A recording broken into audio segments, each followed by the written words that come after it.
Welcome, my friends. Thank you, thank you. Welcome.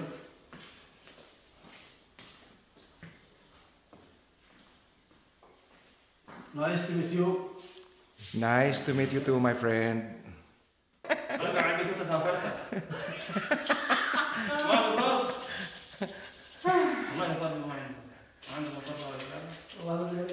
تكلم. هي وانت Salam. اي شيء. تكلم.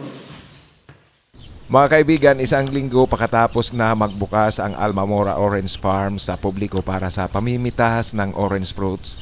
Ngayon bumalik ako. Mag-aalauna na ng itong oras. Galing kasi ako sa isang farm din dito sa Hapirat Nisa. May sinushoot akong documentary video. Pero naisip kong dumaan para tingnan ang sitwasyon ngayon palibasa hapon na. Ito na lang ang inabutan kong namimitas. Kanina yung footage na ipinakita ko sa inyo sa loob ng shop, mga locals yun na namitas rin. Pero dito sa loob ng farm, siya na lang talaga palibhasa hapon na nga, mag-aalauna na. At may magandang balita sa akin ang may-ari kasi gusto nilang maubos kaagad itong orange fruits. So nagbaba po sila ng presyo from 120, ngayon 50 reals na lang ang babayaran nyo. Entitled na kayo for 3 kilos of orange fruits. At ang mga bata ay libre. Tama po yung narinig nyo, 50 reals na lang ang bayad per person para sa mga adults. Kasi ang mga bata libre na, and ganoon pa rin hanggang 3 kilo ang pwede nyong pitasin. At hindi naman sila gaanong mahigpit actually sa pamimitas, kaya pwede kang kumain ng kumain. Hindi ka naman siguro makakaubos ng 3 kilo sa pagkain mo ng prutas habang namimitas. So gusto nilang maubos na ito, and again, this is a seasonal fruit. By first week of April maybe, tapos na ang anihan, maghihintay na naman tayo ng isa pang taon. Ang kagandahan dito sa Almamora Orange Farm ay mag-i-enjoy kayo ng pamimitas. Pagkatapos, mag-i-enjoy pa rin kayo sa napakagandang tanawin ng kapaligiran. Tingnan nyo naman ang nasa likuran ko, ang magkahalong kulay gintong, yung gintong kulay ng bundok at saka buhangin. Pagkatapos, nagbe-blend ang kulay green. So napakaganda po ng lugar. At liban dyan, ay isa nga sa mga pinopromote ko ring lugar na bisitahin nyo ay ang Hapirat Nisa, kasi napakaganda po mga kaibigan ng lugar na Hapirat Nisa.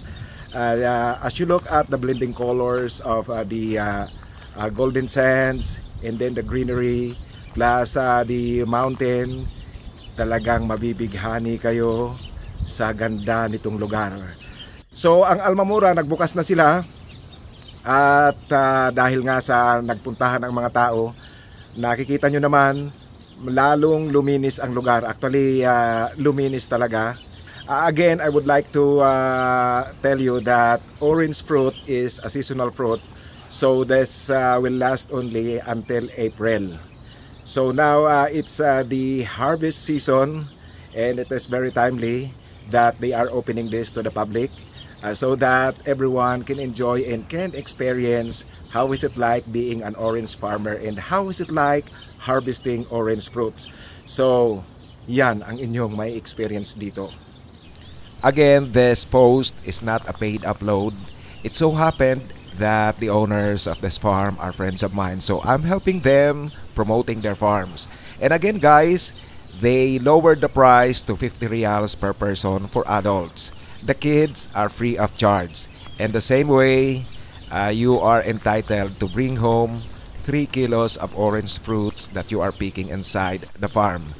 You have the chance to select the best of the best oranges that they have here, although as I said that all the orange fruits here are high and excellent quality, but still you are given the chance to select the best of the best. Again, 50 reals per person for adults, and kids are free. This is the Almamora Orange Farm located at Hapirat Nisa, Riyadh.